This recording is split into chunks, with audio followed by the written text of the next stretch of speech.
Every night, over 580,000 people in the United States go to sleep without a roof over their heads. But behind every statistic is a name, a story, and sometimes a miracle waiting to happen. What if one small act of kindness could alter the course of a life forever? His name was Marcus Delaney. Once, Marcus was a father, a husband, and a respected carpenter in his community. But life, unpredictable and unforgiving, had other plans. A tragic accident, medical bills, a crumbling marriage, and a lost job eventually led him to the streets of Seattle, where he became just another invisible figure huddled under a bridge. For 3 years, Marcus lived from day to day, not truly living but merely surviving. He kept his memories locked away like fragile heirlooms, too precious to look at, too painful to forget. He walked among crowds with a bowed head, clutching a torn backpack filled with his only possessions, a few photographs, a worn-out blanket, and a weathered journal. Hope for him was something others could afford. On most days, Marcus wandered downtown with a cardboard sign, "Spare change. Anything helps. God bless." Some people avoided his gaze, pretending to check their phones. Others muttered apologies or dropped a few coins into his cup without a word. But it wasn't just the lack of money or food that made life unbearable. It was the isolation. The way people saw through him, like he was no longer human. The harsh Seattle winters bit into his bones, and the shelters, often overcrowded, became war zones of desperation. He'd been robbed, beaten, even set on fire once by a group of teenagers for fun. He'd once thought of ending it all. He remembered sitting on the edge of the Fremont Bridge, wind cutting through his tattered coat like knives, staring down at the black water. But a photograph of his daughter, tucked in his breast pocket, held him back. Just one more day, he told himself every morning. That morning, like so many others, Marcus stood in his usual spot outside a bustling cafe in the Pike Place Market. His clothes hung off him like rags on a scarecrow, his boots duct taped together, and his sign barely legible. As people passed, he wondered, what's the point? Will today be any different? Little did he know, it would. Marcus rubbed his hands together, trying to breathe warmth into his fingers. The morning mist hung low over Seattle, casting everything in gray. He hadn't eaten since the day before, when a barista had slipped him a half sandwich from the cafe's unsold goods. He stood, as he often did, outside the same coffee shop, the place with the red door and the smells that tortured his empty stomach. His sign rested against his knees while he sat cross-legged. A paper cup, once filled with coffee and now stained from months of use, sat in front of him like a beggar's chalice. People bustled past. A woman in a navy coat glanced down, hesitated, and dropped a quarter. A college kid looked through him like he was glass. A man in a business suit scowled, but Marcus barely noticed. His mind was drifting. He was replaying the last voicemail he had from his daughter. "Daddy, when you get better, can I come see you?" Her voice had been so hopeful. That was 3 years ago. He hadn't heard from her since. He didn't blame her. 18:03 a.m., just as the cafe line began to stretch to the sidewalk. Marcus looked up and saw a man walking toward him, not briskly, not hurried, but attentively. The man wore jeans and a gray windbreaker. He had short, well-kept hair and an expression that didn't carry pity or judgment. Marcus braced himself. Another $5 lecture? Another sermon? Another get-a-job speech? But instead, the man stopped in front of him, knelt down, and said, "Hey." Marcus looked around. "You talking to me?" "Yeah," the man said with a smile. "I saw you yesterday. You were here, weren't you?" Marcus nodded slowly, unsure of what to say. The man looked him over, not in disgust, but as if he were trying to see through the grime. "My name's Kyle," he said, reaching out his hand. Marcus blinked. No one had shaken his hand in months. He hesitated, then extended his. "Marcus," he said. His voice cracked. "Mind if I sit for a second?" Marcus shrugged. "Your world." Kyle sat on the curb beside him, right on the concrete. A few passers-by stared. One woman whispered, clearly confused by the interaction. Kyle pulled out a sandwich from a paper bag. "I wasn't sure if you'd be here today. Brought you this. Turkey and Swiss. Hope that's okay." Marcus stared at the sandwich like it was made of gold. He took it, hands trembling. "You didn't have to. I wanted to." As Marcus bit into the food, Kyle leaned back and looked at the sky. "You been out here long?" Marcus chewed slowly. 3 years, he said between bites. "Give or take." "Family." Marcus looked away. "Had a wife. Had a daughter. Lost in both. Not to death. Just bad choices. Life kicked me around, and I stopped getting back up." Kyle didn't interrupt. He didn't correct or sugarcoat. He just listened. And that simple act, Being heard chipped away at something hardened inside Marcus. Over the next hour, they talked. Kyle asked about Marcus's work, and he lit up a little describing how he once built staircases by hand. He told Kyle about the time he made a treehouse that survived 2 hurricanes.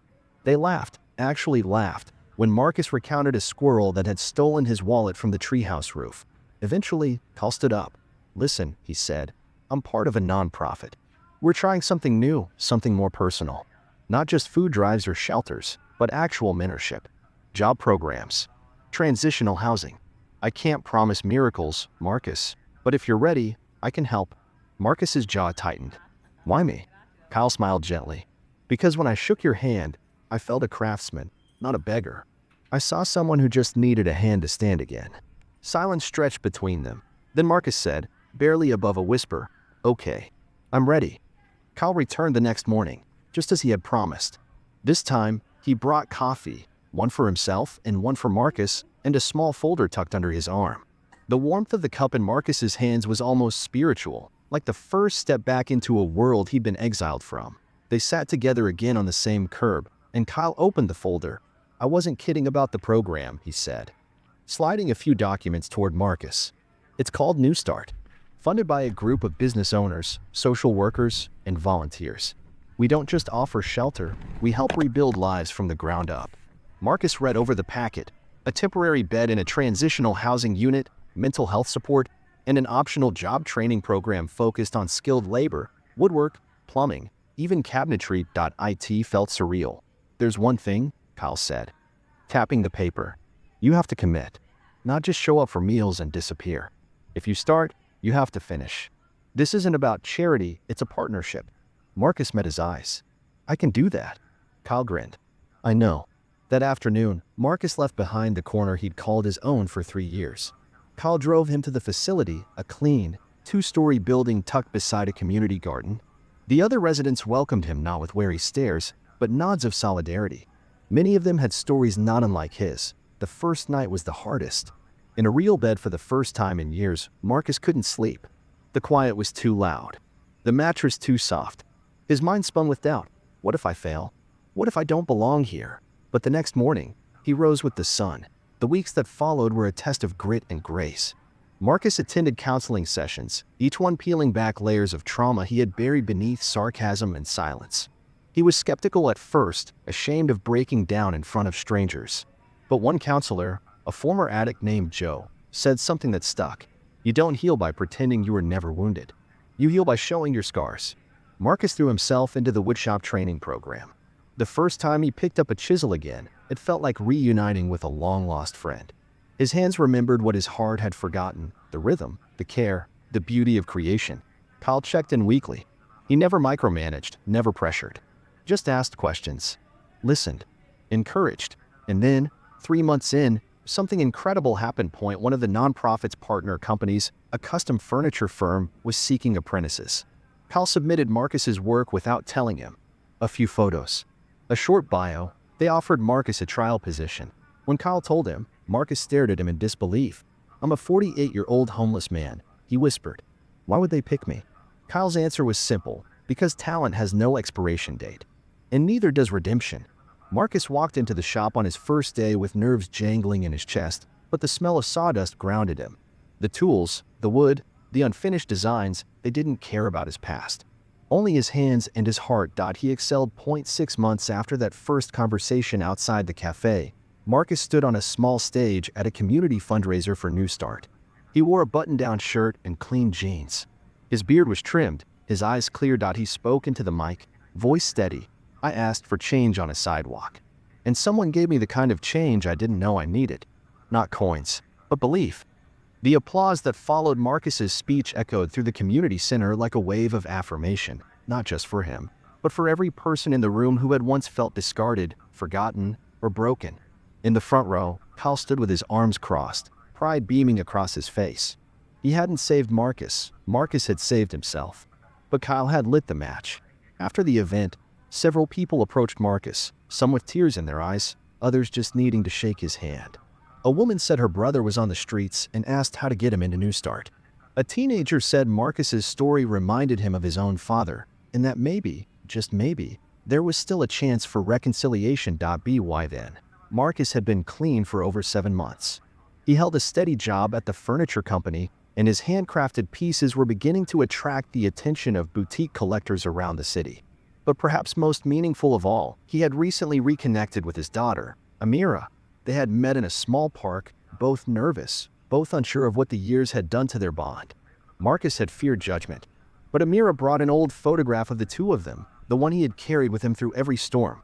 "I never stopped believing you'd come back," she had whispered, wrapping her arms around him. Now, on good days, Marcus laughed often. He had begun journaling again, not out of despair, but out of reflection and gratitude. He volunteered at the New Start facility once a week, mentoring others who were just beginning their journey.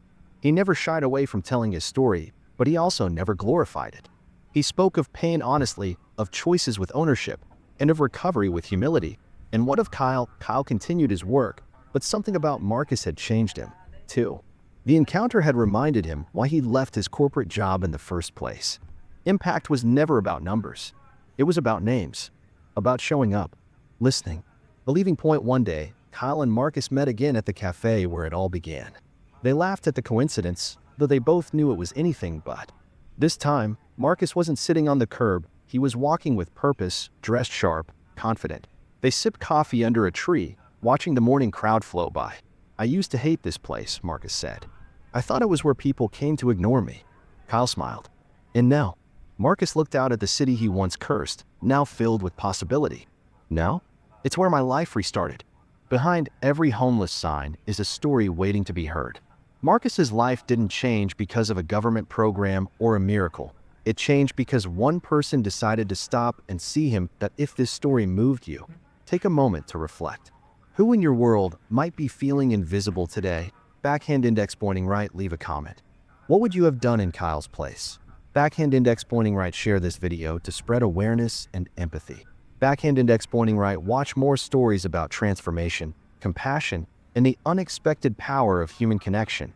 Because sometimes, the change we offer comes back tenfold and transforms us all.